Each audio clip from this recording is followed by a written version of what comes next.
All right, cool. That's great. That way open. Oh, no, Yeah, I like that. definitely. I never. Welcome to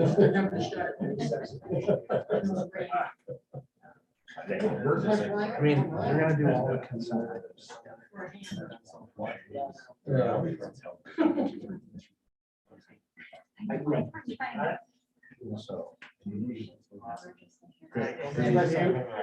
only thing that could share.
We'll get our meeting started.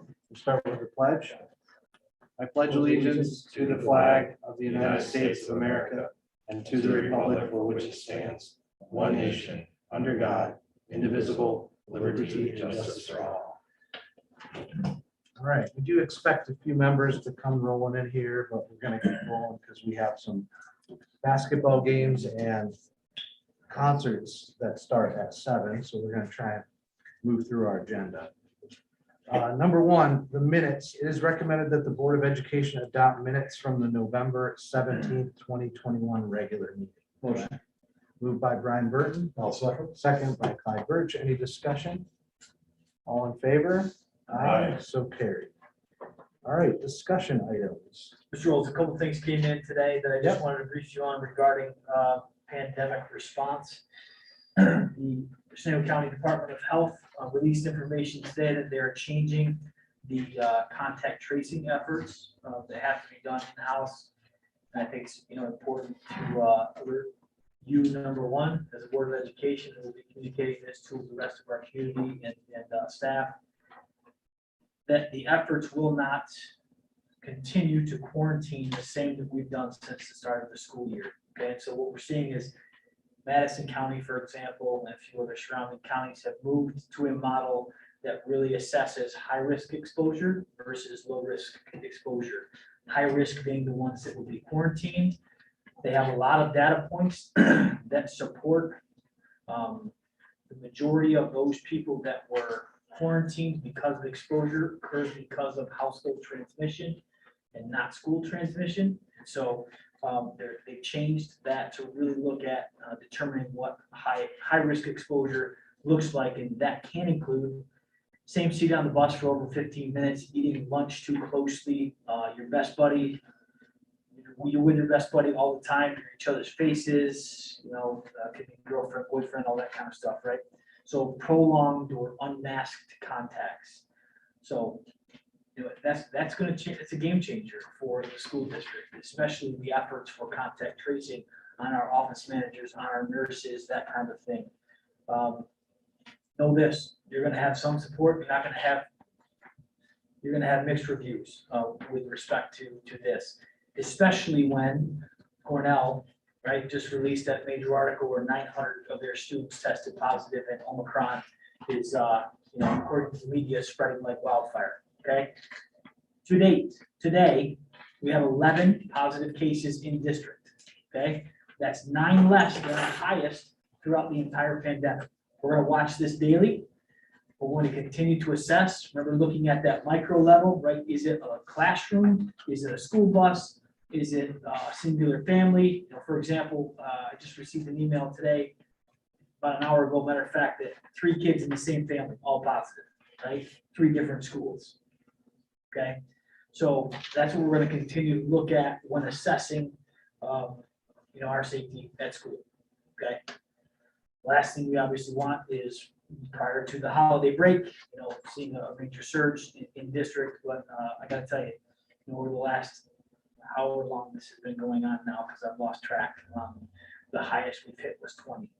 So I continue to believe in the efforts that we have in place. All right. Any questions on that new guidance that just came out? Yeah, I literally just printed it, and I'll be summarizing that for our community between now and Friday. I think that's it with COVID. Any questions on that? Anybody? Hi, Karen. The second thing that I just wanted to provide, not necessarily as a superintendent update, but a potential discussion item, if you want to talk about, is if there are any questions regarding our hold in place last week. I just want to make sure that the board has opportunity to ask questions if they want to. Okay. Good. Any questions?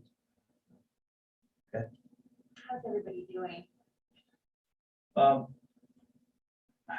It's hard to say, right? I mean, it creates a panic like no other. People respond to those sort of call them threats, right? Yeah. At the end of the day, it wasn't necessarily a direct threat at Norwich, but it wasn't a drill, right? Right. And so talked to one and they said I felt really safe when I looked in the hallway and saw police presence. Talked to another to say, this is crazy, right? This is not what we signed up for. And I would agree with both. And so I think we have a large spectrum in terms of how we respond to it in general. It's a reflection of where our community is, where our society is right now. So if you think about in the last few months, you think about what's happening with the school shooting or active shooter response, right, in general, and then you insert the pandemic on top of that with that already sort of prolonged trauma that occurs, it changes people, right? And it changes students and it changes their experience. And people begin to question whether or not the school is a safe place differently than they would without those types of things. And so I think our job is to continue to be as transparent as we possibly can and ensuring that we are in fact taking steps in both of those areas to allow us a safer environment, both with the pandemic or with the virus, as well as the potential of the need for emergency response in district. I imagine everybody's baseline is a lot higher. It is. Just the stress. Not everybody's, right? But just in general, I think, if you normally operate here, Yeah. you might be here. Yeah. So I'll just, for the record, I'll tell you that I was very pleased with how we responded. In any situation like that, after a debrief, you're able to say, boy, there's some areas that we need to clean up, right? And I think one of the steps that we're taking on December 20th, by the way, that was planned well before this threat, is we're bringing all the staff back together. For some, it's a retraining. For some of our new teachers, it might be the first time they've seen it. And it's really this message about your body will never go where your mind has never been. And so when we think about that, right, as a caregiver to 20 plus students in a classroom, we have to begin to really think about all the scenarios that could exist in case of emergency. And so that's what the theme of the training really is being able to sort of go there in your mind to the best of your ability, and how do you respond in that situation. when your faculties have changed, your blood pressure is up, your judgment might be compromised, your adrenaline is running, all of those types of things. How do you maintain at this level so that those under your care remain safe? And so that's really going to be a focus area. And then we're going to engage in opportunity for some Q&A with some professionals from Boone County law enforcement. So that's one of the major steps. I think one of the things we talked about as well was the high-tech security that we've invested in over the course of the last couple of years, right? We're coming to the close of that project where we have, it's almost a keyless entry throughout the entire district. In the case of an emergency response, all doors lock, all fire doors are coming together, and we're testing those right now. We have the ability, right now to, I could put the entire district in lockdown with a push of a button where all doors respond, right? And we can create barriers for those types of things. So I don't want to talk about all of it, right, openly like this, but I want to tell you that there are certainly measures in place that we are growing as we continue to, grow the organization with, our mission and vision. I think we're growing in the area of safety and security as well, and I'm happy to see where we're headed. All right, thank you. All right, are we good there? You want to move on? Yeah. All right, okay. Yep. All right, so the next item is a discussion item is a Hillcrest, the Greenway collaboration. So I just want to say, make a basic statement. If we have any action or anything that we are going to do with the Greenway, I will be abstaining because I am an officer on the Greenway board. So I don't want there to be a conflict of interest in any way. So I just want to put that up front so that everyone is aware that I do sit as an officer on the board of the Greenway. So we have Sharon Pelosi and Dr. Scott Sutton here to represent the Greenway. Thank you. Thank you, Chris. Where do you want me to stand? Are you doing this? You're virtually you're so I fine can- right where you are. Oh, Yeah. The owl follows you. Awesome. So. Creepy and awesome all at the same time. Right. I have some handouts I just want to pass out. I think I know most of you, but if I haven't met you before, I'm Sharon Pelosi. I'm the current chairperson for the Shenango Greenway Conservancy. It's been a not-for-profit here in Norwich since 2006, primarily focused on building a trail along the Shenango River. And would you like to talk? Okay, thank you. And as you may or may not know, we've had a license with the school district since 2009 for the trail right out back here along the river. Recreational walking trail, non-motorized vehicles, dawn to dusk. That's the thumbnail sketch of it. So, get a mask right here for a second.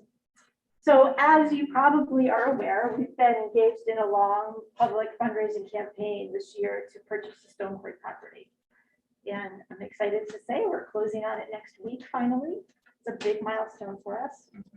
Our next step as we work to develop the trails on that property will be to talk about the surrounding parcels. So if you look at the first page of your handout, the aerial photo here kind of shows the Stone Quarry property is the one labeled Quincy Anime.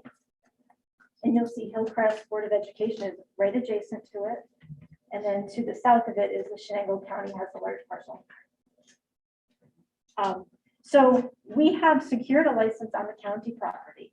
And there are these legacy trails on that hill that many of you probably know about and have used.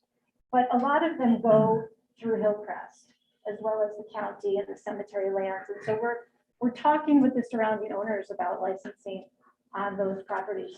The other aerial photo is like a heat map.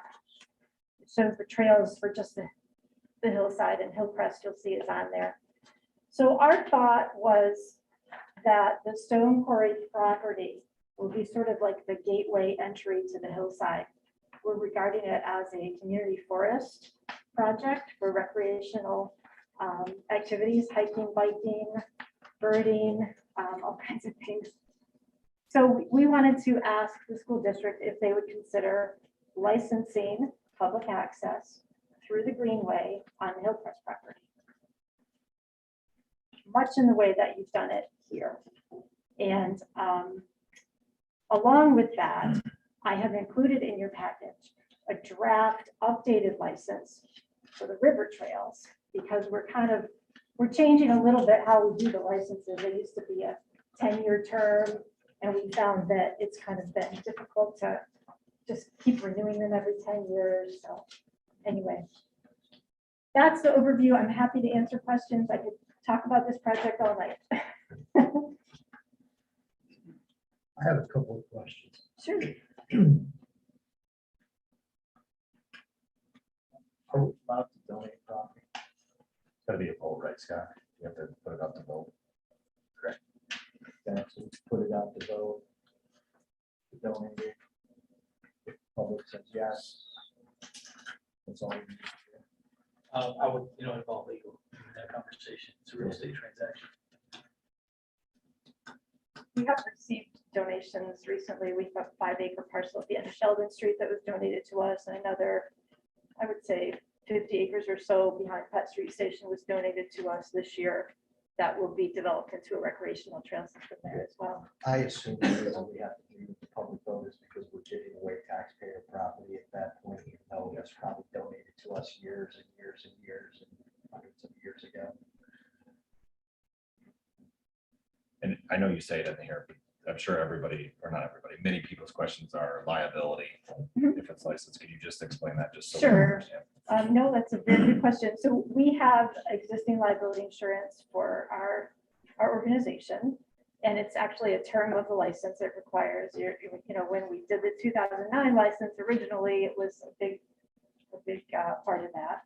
So we have a policy. And then, of course, if you're not charging the public to use your property for recreation, you're protected by statute for that as well. The recreational use statute caps your liability. So there's that. But yes, we have liability coverage. And I mean, if you just give us a license on it, you'll have 2 layers of coverage, right? Right. You have our coverage plus yours.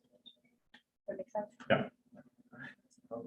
And you can see by that heat map, basically the brighter the color, the more traffic that is. So that's taken from an app that gathers data from athletes, basically, or people that hike or bike and use this program to capture their trails. And this basically just shows the amount of traffic. And some of that obviously bleeds over onto the Hillcrest property. And once our survey kind of came to light, we just completed that as part of the closing. That really showed that those trails, and those users are going on to Hillcrest, so it only made sense to approach the district again. I mean, actually, it's kind of interesting when the boundaries are fixed up after the survey. Trails and little campsite areas that we thought were on the Stone Quarry properly are actually on yours. So that was a big surprise to us. Anyway, This property that right here, it says Board of Education. yes. Out off of 10A, Norwich City School District owns. Interesting. The right of way actually is Pete and Roz I'm Rent's just trying- property. Okay. Yeah, I was, this is, I have a horrible cough, that's why I'm not there tonight. I wanted to see what your question was, because the road that goes up to the Hillcrest, we own that land. Yeah, I think the school must have a right of way across it, Roz. Can I, Roz, does the assumption is the school has a right of way across that. They do, but we also can close the road, like, if there's a lot of people using that road during hunting season, it's still property. Understood. Because we've had people come onto our property off that road during hunting season, and they'll see like that. So I missed the question of what you're wanting from the board. I couldn't hear her, I'm sorry. She missed the question, what you're asking for from the board. Oh, it would be, can you hear me, Roz? Yeah.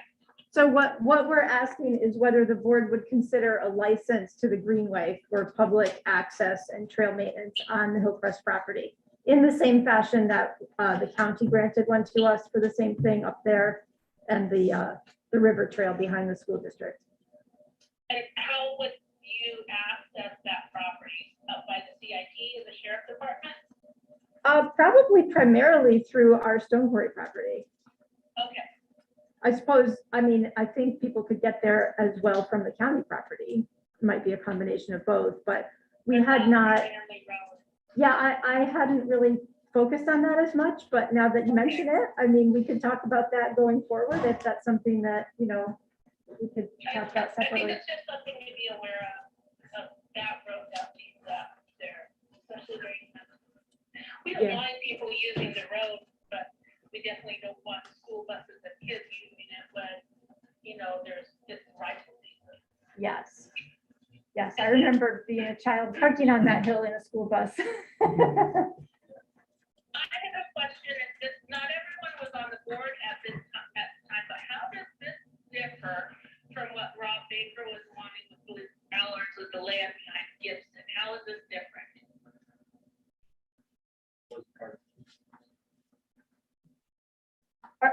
I think, She's I not don't know. asking I don't me, know the right? answer to that. I Do forget. you remember that with, I do remember it. Yeah, I remember it for sure. I just forget what the difference was, whether he was asking for it to be granted or this is different. This is not asking for the gift. I think at that time, that land behind Gibson was still our cross-country track. Yeah, actually, Brian might be right. It might be because of cross country.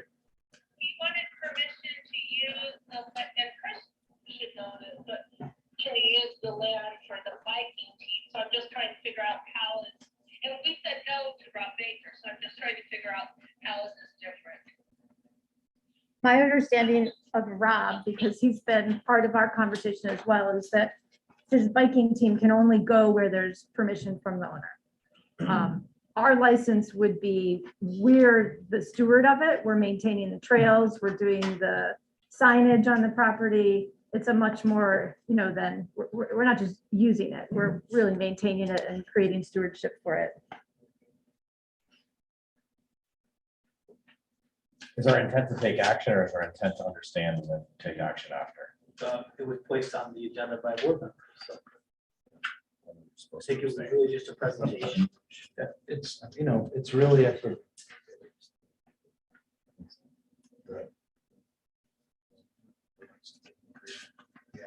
So in your package, That way we're at least covered. in your package is your existing license with us toward the back. That's for the river trail. And then there's two draft licenses. One is for Hillcrest. The second one is for the river trail. And I certainly, I'm not really expecting a decision from the board tonight. This was more of an informational presentation. I would expect you'd want it to be reviewed by council and, you know, discuss it with them that way. And then we can certainly follow up with you, Scott, if you're the appropriate contact afterwards, or whoever you decide. Being used right now, right?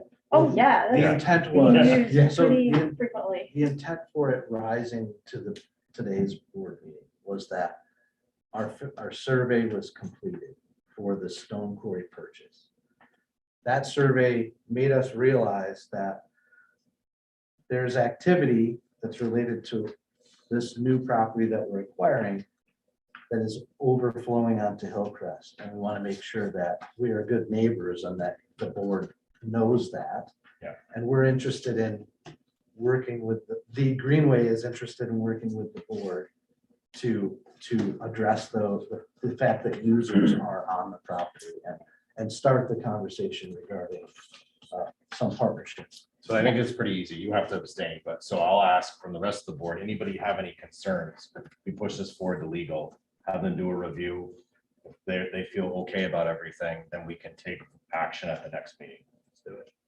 Everybody okay with that? All right, can we do that? Is that possible, Scott? Can we send it to legal?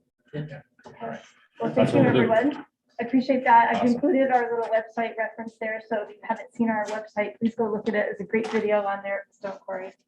Thank you. Thanks, Sharon. Thank you, Sharon. Sure, just in closing, I love this idea.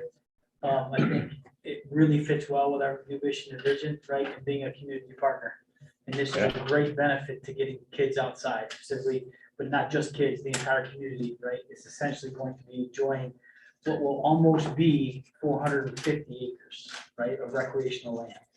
The primary access becomes Wheeler Ave. For our community, I think it's going to increase the access for our community as well. So Great. I really love the idea and very much in support of it. Thank you. That's great. Appreciate that. Thanks. Thank you.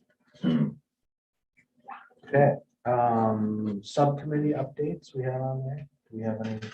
So Finance Committee met Tuesday, 8 o'clock in the morning. Brian Bartlett was nice enough to give us a pretty extensive update of some things going on, but broke it down, and we'll see a lot more of this later officially. But right now, there's some things going on that are taking up a lot of the finance department's time. But one of the things we talked about was the 2021 capital project, what phase 1 and 2 kind of looked like at this point in time, what the estimated cost could potentially be. We talked about whether or not cost overruns, things of that nature were built in there. Felt pretty good about it after the meeting. We cannot share those numbers specifically yet due to things needing to go out to bid. Last thing we want to do is give everybody a starting point, right? So at some point in time, you'll get to see all those numbers as the project moves forward and we secure bids. It's a good news, bad news thing. It's great. We're moving forward. It's going to be awesome. However, it doesn't happen overnight and it's not going to happen tomorrow. So, it's looking towards the future, which is great. Ssba capital outlay, we talked a little bit about, refresh my memory real quick, Brian. So Smart Schools project, that's that security project Scott was referring to. Correct. Wrapping up, we're actually ready to submit final cost reports and start the process of getting reimbursement. However, even with that, there's about a 10-month lag right now. So, Remember with all these grants, right, you paid out of general fund first and then you apply for reimbursement. Yeah, so we lay out the money. They get it back to us when they see fit. So, and then we talked a little bit about what are some of those potentials for the upcoming year, the new year, talking about things like additions to staffing and instruction. And we talk a lot about how we want to bring back, some of those higher end instructional courses and things that we've had to cut in the past due to, lack of funding. So talking about and starting to look at all those things and what those projections could potentially look like. Also budgeting with the departments has begun. The superintendent and Brian have brought to the table the different departments and started asking, what's your wish list? But to justify that wish list. And they're having great conversations from the sounds of it. And the people who are spending the money and utilizing the money are involved, which is a great tool when it comes to budgeting. Who better knows than those that are truly in the end responsible for that budget. So that's all good stuff. We talked about the tax levy for the upcoming year. Looks like it's going to be good, wonderful, positive news for our taxpayers again. What was it, 2 years ago, 4%? Yeah, when I first got here, we had that bus lease implementation, that first year investment, we jumped it about 4.1%, I think was that year. Yeah, we're looking at 106. 105. 105. So pretty darn good, right? So again, more positive news. And then starting to look at year-end projections. Everybody knows that's a moving target, but things are also looking quite well there. So again, taking into consideration, albeit using soft numbers to strategically plan for next year in how if we have a great fiscal year, that we can best utilize that money towards things like curriculum, addition of teachers. Okay. Any questions? Sounds good. Good, thanks. Yep. Great job, Brian. Okay. All right, what else do we have? Now that Kieran is here, I'd Yeah. love to formally introduce you, John's here, formally introduce you to our new high school principal, Mr. Scott Graham. So nice to meet you all. What a great first 2 weeks, a couple of days, or almost 3 weeks now. It's been great getting to know the kids and staff and community members. We've talked with a lot of people and things will come. Great, I'm excited. Welcome aboard. Yeah, we're excited to have you. Thank you for having me. Thank you. For real. Thank I mean, it. So I would really encourage you guys to make sure that you get a chance to talk with Mr. Graham at your convenience. Okay, really help me welcome him to this great community of Norwich. So thank you for your support of bringing him aboard. We just moved here. It's not bad. It's Broad Street already, so. Yeah. Very nice. Great. We're excited about that. Great, thank you. Thank you. What else? Our HR, just that we completed the review of The self-study is done, sub-study. right? That we had Captain Jabosi's come down and do. So when I say it's done, the actual execution of the self-study was done. We have not seen the final report yet. We anticipated seeing it Friday of last week. But got an email saying it's delayed. And so at middle of the week, today's Wednesday, we didn't see it, so I'll let you know as soon as it comes in. Great. All right, any other discussion items? Okay, let's keep moving here. All right, we're going to approve all the consent items in one shot. I'll entertain a motion to approve all the consent items. I'll make that motion. So moved by Clyde, second by Brian Reed. Any discussion? This is Rob. No, I can't vote because I'm not on Zoom. So I just wanted to Yep. let you know that. No problem. Okay, any further discussion? All in favor? Aye. Any opposed? So carried. All right, action items.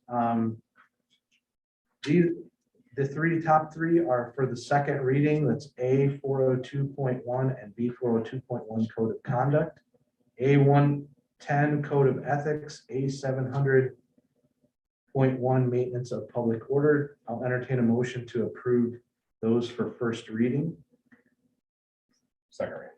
or excuse me, second reading. Thank you for second reading. So moved. Moved by Brian Reed, I'll second. second by Kieran Hamilton. Any discussion? So, go ahead, Ross. We just approved A and B action items. Yeah, That's on the table, I think. A, B, and C. Yeah, it's on the table. Yeah. Okay, so I was looking over the dress code, and I noticed some changes, but I know like if the students were involved in the new code of conduct, sorry, my brain is sick, that if they were involved in the recommendations of the new code of conduct, We lost her. She's asking if the students were involved from in the dress code changes in the new code of conduct. So this isn't the new code of conduct / dress code. This was the updated code of dress code that was created at the end of last year during the summer that never actually made it into the code of conduct like it was supposed to. That other portion is still in the works. that's what I just want to clarify. Thank you. This is the reason for all the confusion in the beginning of the year. Because you had a building administrator going off the wrong code, essentially. Got it. Thank you. No fault of his own. Any further discussion? All those in favor? Aye. Any opposed? So carried. All right, the following are for first, in recommendation that the Board of Education approve the attached board policy for first reading. A 502.4 eligibility for transportation, B 700.3 emergency disaster management plan, A302.3 instructional materials reconsideration policy, A500.3 medical examinations, B300.6 print and non-print instructional materials, A502 responsibility 2.2 responsibility for transportation generally, and A500.8 supervision. Do I have a motion to approve all those for first reading? So moved. Moved by Brian Reed, Second. second by Kieran Hamilton. Any discussion? All those in favor? Any opposed? So carried. All right. Next item, acceptance of capital project vote results. It's recommended that the Board of Education of the Norwich City School District accept the results of the capital project vote held on November 19, 2021. The resolution declaring referendum results. Motion. Moved by Brian Burton, second by Brian Reed. Any discussion? All those in favor? Any opposed? So carried. Next item, board approval of corrective action plan. It is recommended that the Board of Education approve the attached financial statement corrective action plan from the 2020-21 annual external audit and the extra classroom activity fund corrected. Motion. Moved by Brian Burton, second by Brian Reed. Any discussion?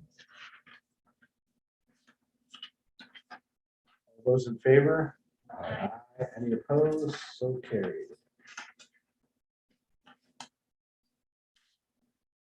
Last item, approval of proposed athletic event pay scale. It is recommended that the Board of Education approve the attached proposed athletic event pay scale.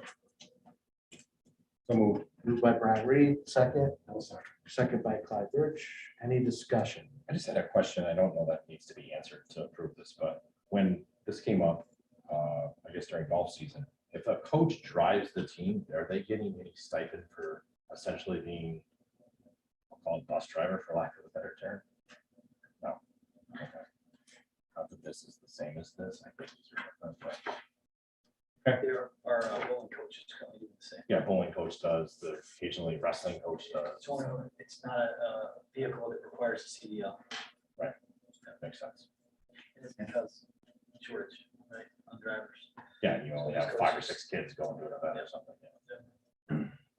Yeah. Any other discussion? All those in favor? Aye. Any opposed? So carried. All right, I'll entertain a motion to accept personnel recommendations. Motion. Moved by Brian Burton, Second. second by Brian Reed. Any discussion? All those in favor?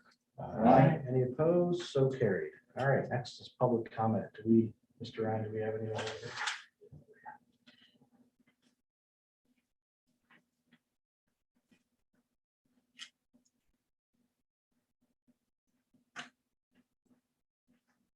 Thank you very much, sir. Okay.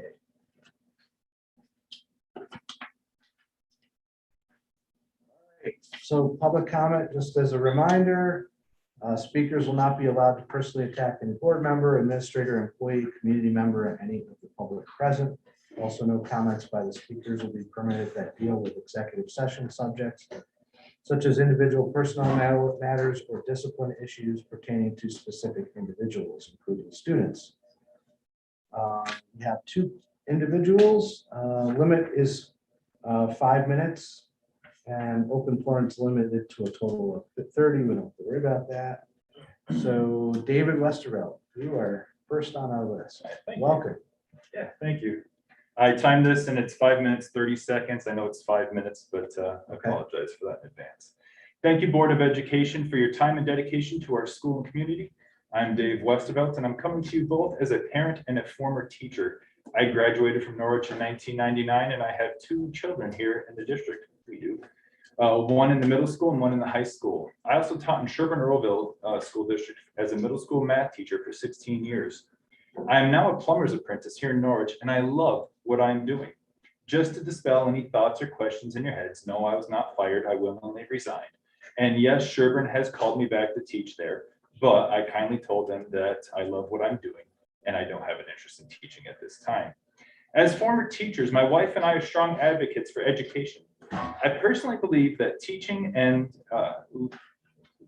believe education and teaching how to learn fosters the ability to learn independently, which helps anyone achieve the goals that they set out to accomplish. During my early years of teaching, we were not required to have grades kept up to date on our online grading platform. Some teachers waited until the last minute to input all grades into the computer, and others kept right up with it. As a result of this, when we had parent-teacher conferences, many parents asked, why was I not made aware of my child's, how my child is doing until now? And why do we have an online grading platform where parents are supposed to be able to see their child's grades, but can't due to only a few teachers keeping their online gradebook up to date? As a result of enough parents voicing their thoughts on this, Sherburne Earlville implemented a policy where teachers had all of their grades up to date on the one online platform that was used for grading each Friday by the end of the day. By the way, this was done many, many years ago. Once Sherburne Earlville implemented this policy, I noticed a tremendous difference in the number of parents who were then involved in their child's education. There were no more surprises for parents when progress reports or report cards came out. Parents started to ask questions about grades. Students even started to ask about their grades. And as a teacher, I could also see how students were doing to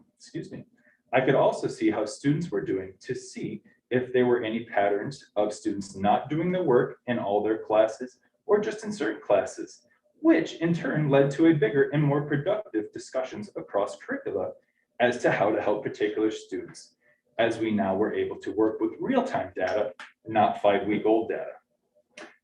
All of that brings me to why I'm here speaking with you this evening. Recently, I felt an immense amount of frustration due to an obsolete grade reporting system here at Norwich. When I was trying to go over grades to see how my children were doing, we had to use multiple grading platforms. I'm sure you know Schoology, Google Classroom, and of course School Tool being the main one. And I couldn't, when I was trying to go over the grades to see how my children were doing, we had used multiple grading platforms that I couldn't get into by myself. Grades weren't up to date, and I couldn't go back and see previous assignment grades, as some teachers had already archived their grades on Google Classroom and only put the one numerical grade in for the reporting period. This system in no way enables parents to come along and be partners with teachers and help facilitate the desire and accountability students should be held to. So here's the problems I see. Teachers are not being required to keep up-to-date records where parents and students can easily, that's the key, easily access grades. Teachers are using multiple platforms, number 2, to keep track of grades, which makes it difficult to know how one's child is doing. 3, the amount of time it takes to see grades that are inputted should not take nearly as long as it took me, who is competent with these systems, as I used to use them as a teacher myself. 4, as of this morning, I was easily able to see grades from only half of the subjects for one of my kids, and one subject from my other child in School Tool, which is, of course, again, Norwich's current grading platform. 5th, teachers have told my wife and I that when grades are transferred from Google Classroom or Schoology to School Tool, the grades don't necessarily transfer properly. If this is the case, especially in high school, is this affecting student placement and college educations? We experienced this personally on the last report card. It was frustrating to see that the grades didn't match as they were transferred. Last year, when my wife and I enrolled our children into the Norwich City School District, we were told that this issue with multiple grading platforms would be addressed. Obviously, this issue has not been addressed, so I beg you from the bottom of my heart to not let this go one more year and let this archaic method of tracking and informing go on. Please, Board of Education, make this change. I know this will be difficult for teachers, as I had to go through it as a teacher myself, but I promise the ends will justify the means. Thank you for hearing me out. Great, thank you, David.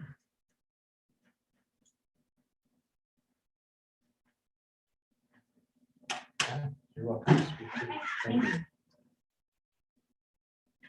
Jen Westervelt, Dave's wife. So I also, as you may recall, was an educator for 14 years. And I'm here tonight just to speak about the safety topic. I would like to just bring some questions for your consideration and some insights as well.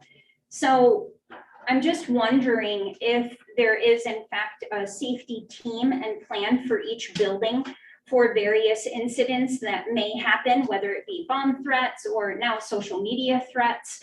Specifically, that seems to be quite the platform that people are using. Fire drills, whatever it may be. Are there documented safety teams? So groups of individuals from each of the schools, to include administrators, teachers. It would make sense to me, I'm always advocating for parent representation on these teams to be able to come together and have input into that process, that plan. And then I wonder, Superintendent, you mentioned that you did have a debrief after the most recent events. I'm hopeful that that is typical protocol, that there would be a debrief that would occur. I think that it's important to inform parents of these plans, of the safety team members, of the debrief that happened, maybe, strong suits that were noticed or areas of weakness that are being worked on. Although I also understand we don't necessarily want to display our weaknesses for everyone to know, but there's a balance there. I wonder if local law enforcement is involved in the formulation of those plans and the debriefs. I understand and want to give a shout out to the Norwich City PD as well as the state police, who clearly stepped up in a huge way to come to our aid on Friday and also even on Monday. I know that the Norwich City PD has had an increased presence in our high school even this week during lunch periods and such. I have heard that has helped to make a big difference. I know from a student perspective, they feel more secure, they feel more comfortable. Our children have been raised to respect and value law enforcement. So to them, seeing police officers around is a positive thing. And I think that along with that, it is certainly a huge benefit to be pursuing a Norwich City PD officer presence in our schools. The PD has been actively supporting NCSD right along, so it makes so much sense to press in there and make that connection official. As was noted in the Evening Sun this week, the City Common Council and the PD are in support of moving this forward. As a former member of the Community Advisory Board, it is very gratifying to see this proposal come to fruition. We know that those proposals all take time, that there are intricacies involved, but it's definitely worthwhile to press in. That department is here, has been easily accessible all this time, and it makes so much sense to continue to strengthen that connection. Lastly, I just want to come back to, not to beat a point to death, but the dress code. I know that the goal was to review and revise the policy by January. I understand the former policy is going to be adopted, but I just wonder if parents and local business reps will ever actually be involved in that policy development. I understand that student representatives were brought to the team. I think that's great, but I hope it doesn't stop there, especially since a Board of Ed member recommended it, as well as at least one community member. So I think it's important to keep people involved, that you are hearing what's being said. Even if Dave and I are the only ones coming out, I wish more people would. It's nice to be validated, even just as one. So thank you very much. Thank you, Jen. Jen, if you want, I can give you updates and all that stuff if you want to touch base with me. I would love that. Thank you. Thank you, Mr. Ryan. All right, that's it for public comment. We are going to have an executive session. We do not expect to, we will not take any action afterwards. So I ask for a motion to go into executive session to discuss personnel issues. Okay, made by Clyde, second by Brian Reed, and all those in favor? Aye. Okay. Thank you very much, everyone. We're gonna go into executive session. Thanks. Very nice to meet you. Thanks, Scott. Have a good evening, everyone. Thank you very much. Mr. Greenway?